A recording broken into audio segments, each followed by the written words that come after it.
Di bagian pertama film ini, entitas misterius meluluhlantahkan kedamaian desa di pedalaman Thailand. Warga sering menyebutnya hantu jubah hitam. Salah satu korbannya adalah keluarga besar pria tampan bernama Yag. Mereka berusaha melawan, namun mereka hanya bisa mengusirnya tanpa bisa melenyapkannya. Tragisnya, mereka harus membayar mahal dengan kehilangan adik yang sangat Yag cintai. Keluarga Yag hancur secara mental, hingga pria berkarakter dingin itu bersumpah akan melenyapkan entitas itu selamanya. Hantu itu sulit dilenyapkan kecuali dengan satu, benda. Sayangnya, tak ada yang tahu apa dan di mana benda itu. Hanya satu sosok yang mengetahuinya, dan ia berada di dalam lumpur hidup di tengah hutan paling angker di Thailand. Lalu, apakah ada yang mampu atau justru menjadi korban berikutnya? Mari kita selami alurnya.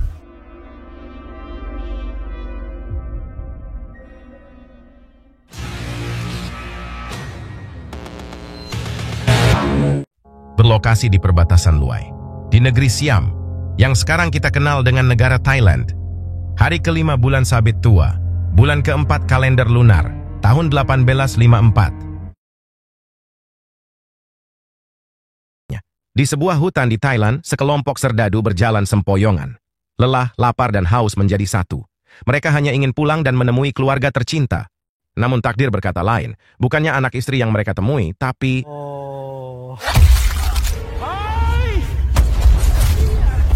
adalah sebuah kilas balik masa lalu di mana saat itu tengah terjadi perang saudara. Ternyata para serdadu ini salah prediksi, dikira lawan sudah kalah, ternyata malah mendatangkan bala bantuan.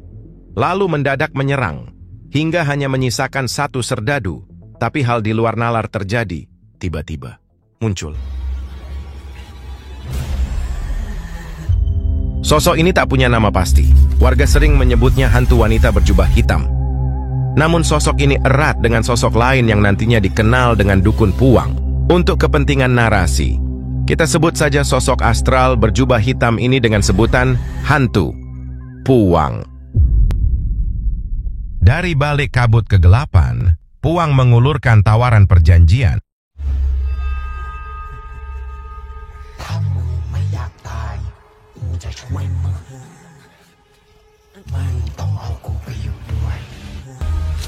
Sebuah jalan gelap tanpa bisa kembali jika seandainya serdadu ini tahu akibatnya. Dan sejak saat itulah, teror sesungguhnya dimulai.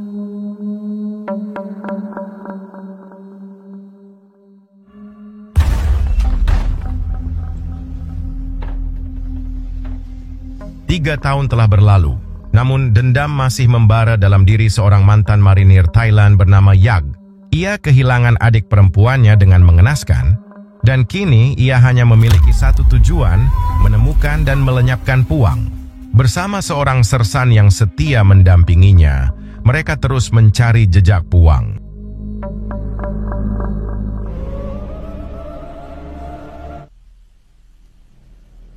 Mereka terus mencari jejak puang. Hingga suatu hari, sebuah kabar mengejutkan datang dari sebuah desa terpencil. Seorang pria mengalami kerasukan hebat. Istri pria itu sangat ketakutan. Yag dan sersan segera mendatangi desa itu. Namun, hanya dengan sekali tatap, Yag langsung tahu sosok di dalam pria ini bukanlah puang yang ia buru. Tapi sebuah titik terang mulai terungkap. Sosok di dalam pria ini ternyata tahu keberadaan puang. Maka tanpa ragu, Yag bergegas mencari cara untuk mendapatkan informasi lebih lanjut dari makhluk penghuni tubuh pria itu. Lalu, inilah yang terjadi.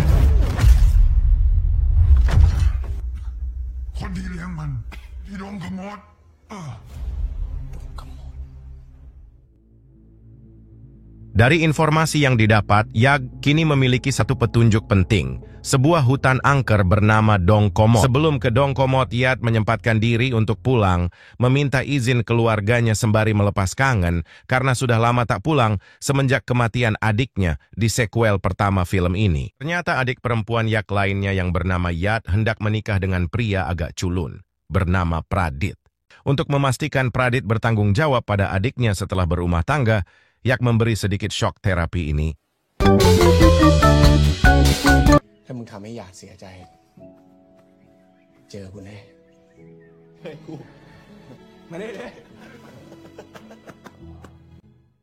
Ayah dan ibu kita sebut saja mereka Somchai Patlompat dan Nataya Patlompat. Tak setuju Yak ke Dongkomot semata khawatir akan keselamatannya. Sementara dua adik laki-laki yang bernama Yos dan Yod setuju dan mendukung Yak. Sedang Yat dan adik bungsu bernama Yi masih ragu. Tapi Yak berusaha meyakinkan mereka.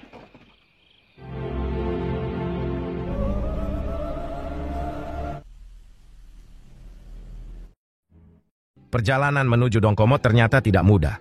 Di tengah jalan, mobil yang mereka tumpangi mendadak mogok. Tiba-tiba seorang pria asing menghampiri. Pria paruh baya itu bernama Paman Lucai. Kebetulan tujuannya sama, memburu Kuang yang telah membuat leluhurnya pensiun dini dari dunia ini.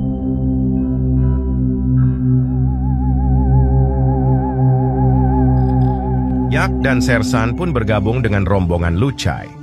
Mereka diperkenalkan pada seorang dukun bernama Sembalado atau Paman Sem yang akan menggantikan kompas dan memandu perjalanan mereka.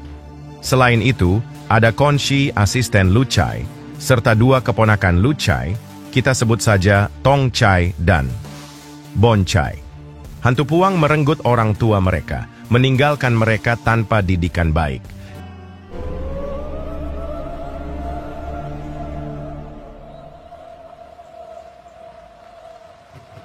Mereka akhirnya memasuki hutan Dongkomot.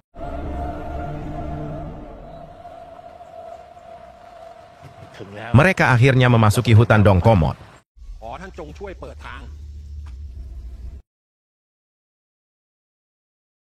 Melakukan ritual untuk meminta izin kepada para makhluk tak kasat mata. Sayang banget makanan itu jadi mubazir. Para penghuni hutan rupanya tidak menerima kehadiran mereka. Mereka mengirimkan sebuah peringatan berupa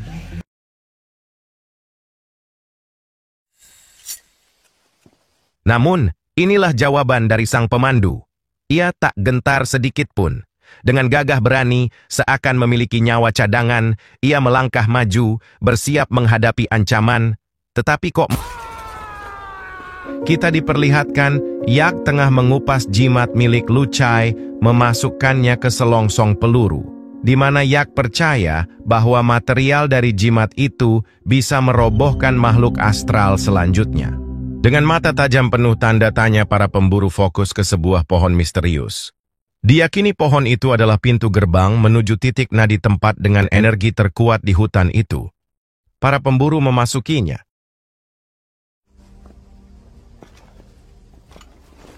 Nampak hamparan lumpur hidup. Lalu tiba-tiba muncullah sosok ini dari dalam lumpur itu. Ternyata di tangannya, sosok ini membawa semacam boneka santet hingga tanpa menyentuh Sersan. Hanya dengan meremas leher boneka itu, Sersan pun tumbang.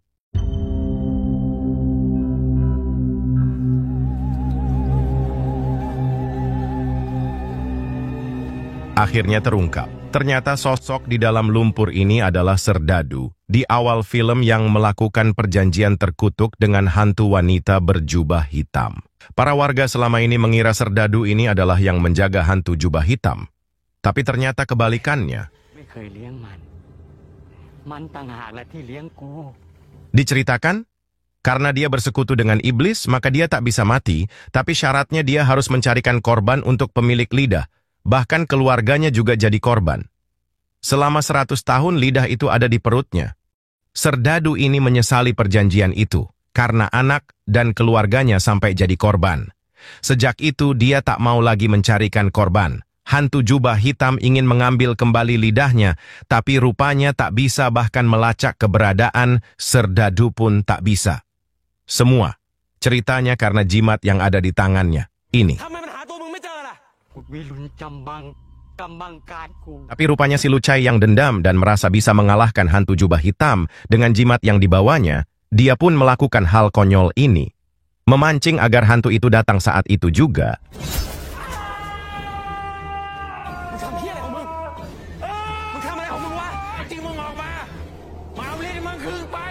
Karena jimat Wirun Cambang itu terlepas dari tangan Serdadu, maka tidak ada lagi yang menghalangi entitas astral jubah hitam untuk menemukan lokasi Serdadu.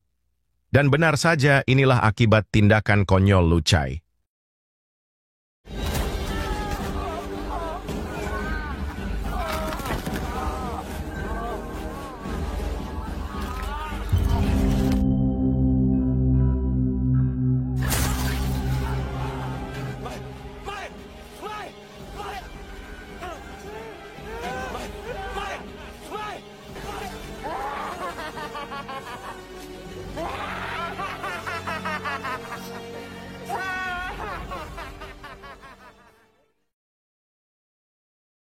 Karena lidahnya sudah menyatu kembali, maka yang Serdadu peringatkan benarlah adanya.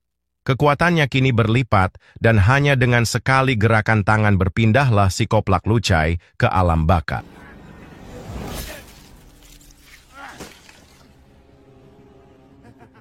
Tak terkecuali dengan yak yang kuat dan pemberani pun dapat dikalahkannya dengan mudah. Senapan yak yang sudah diisi dengan jimat Pitsamon milik Lucai pun tak mempan. Mat Kamit baca mantra dengan efek echo yang membahana mengisi dongkomot. Dengan mudah memanipulasi gerakan dan kekuatan yak, hingga sekujur tubuh terasa sakit dan lunglai. Lalu apakah yak akan tamat menyusul Lucai?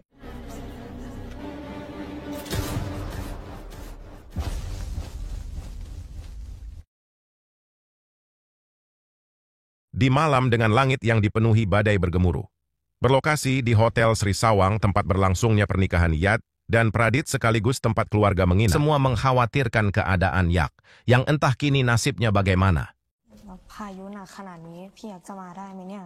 Tiba-tiba listrik padam dan bisikan energi hitam pekat dan kuat mulai menguasai pikiran mereka. Mantra terkutuk itu kembali meraung-raung membuat semuanya kaku terpuruk tak berdaya.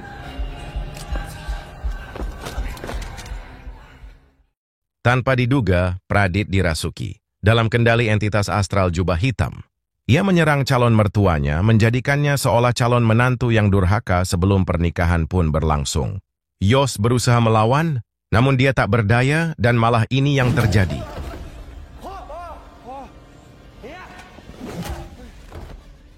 Bagaimana nasib mereka? Entahlah. Karena sekarang kita dibawa ke sang ibu yang tengah mencari Yi yang terpisah. Ketika memanggil-manggil Yi, hantu itu menirukan suara Yi. Ibu pun terkecoh, hingga sekonyong-konyong.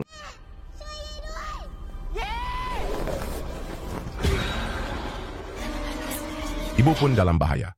Sementara Pradit yang dirasuki makin mengerikan, dia hampir saja membuat calon iparnya ini pindah alam.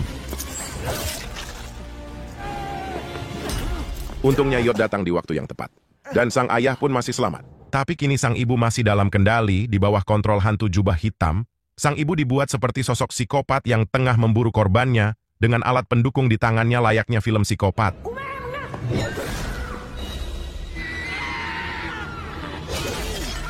Untungnya Yot dan Yos datang di waktu yang tepat. Mereka bahu-membahu menyelamatkan Yi. Tapi sial bagi Yot, di tengah ketegangan dia terdesak hingga...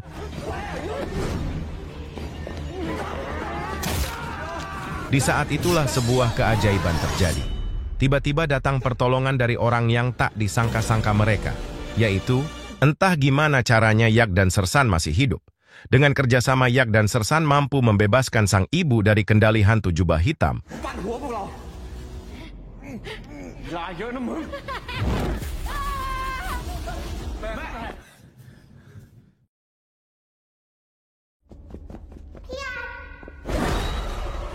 Hantu itu kemudian beralih sasaran, kali ini dia meneror Yat, menyerupai Yam yang sudah tiada.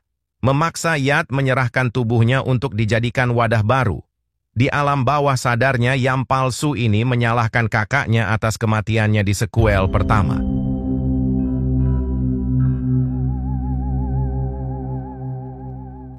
Lalu disinilah semua terungkap.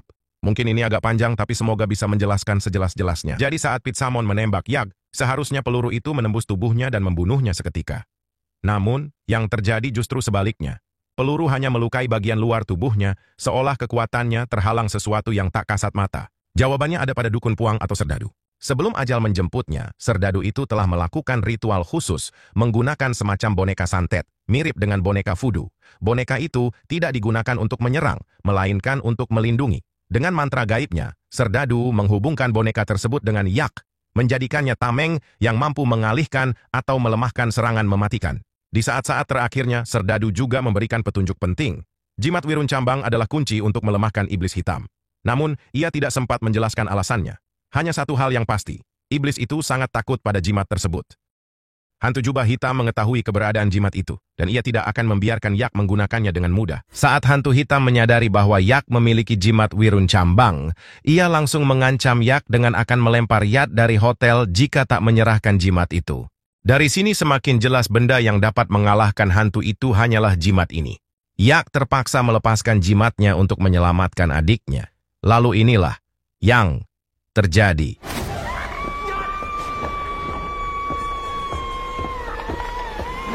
Di saat bersamaan, hantu hitam mulai mengendalikan Sersan dan hampir membuatnya menembak dirinya sendiri.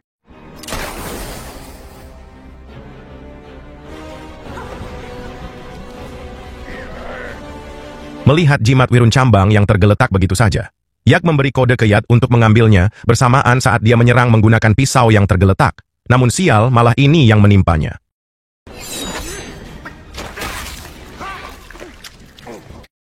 Tanpa hantu koplak ini sadari, sang adik sudah mengambil jimat yang tergeletak tadi dan memakainya di tangannya, lalu ia gunakan tangannya yang sudah terpasang jimat itu untuk menarik lidah hantu itu yang kebetulan dia julurkan. Memanfaatkan situasi dengan cepat, Yak menebas lidah itu.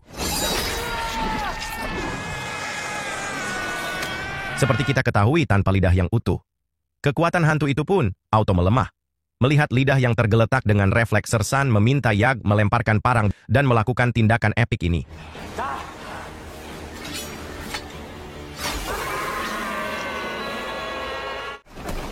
Seperti polisi yang datang jika masalah udah beres. Keluarga Yak pun serentak datang menembaki hantu jubah hitam. Bisa dimaklumi karena beda konsep dan juga mereka tak memegang jimat Wirun Cambang. Ini hanya sekedar cuap-cuap saya saja.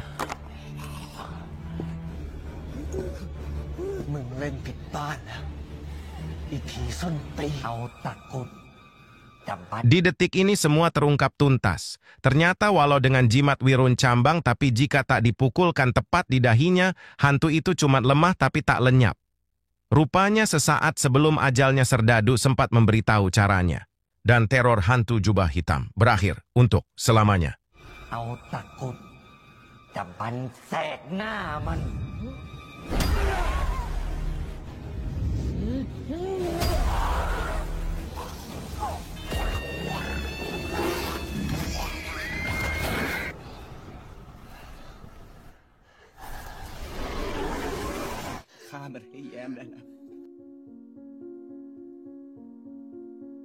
Di tengah pelukan hangat keluarganya, Yak menatap ke depan. Dan di sana, di antara cahaya remang, arwah Yam berdiri dengan senyum yang begitu menenangkan.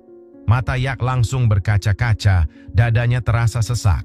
Selama ini, ia membawa beban rasa bersalah yang tak tertahankan, merasa gagal melindungi adiknya. Tapi kini, dalam tatapan Yam, ia melihat sesuatu yang berbeda. Bukan kemarahan, bukan kesedihan, tapi keikhlasan. Air mata pun jatuh, bukan hanya dari Yak, tapi dari semua yang ada di sana. Ibunya terisak, suaranya bergetar saat menyebut nama Yam. Yadi terduduk lemas, menutupi wajahnya yang basah oleh air mata. Yo dan Yos, yang selama ini selalu kuat, akhirnya tak bisa menahan tangis. Duka yang selama ini mereka pendam akhirnya pecah, mengalir bersama air mata yang tak terbendung. Yak menggigit bibirnya, mencoba tersenyum di antara isak tangis. Kali ini, ia tidak lagi merasa sendiri. Ia tidak lagi tenggelam dalam penyesalan. Malam itu, di tengah linangan air mata dan dekapan keluarganya, ia tahu satu hal yang pasti. Yam telah memaafkannya. Dan untuk pertama kalinya, Yak bisa melepaskan beban itu dengan damai.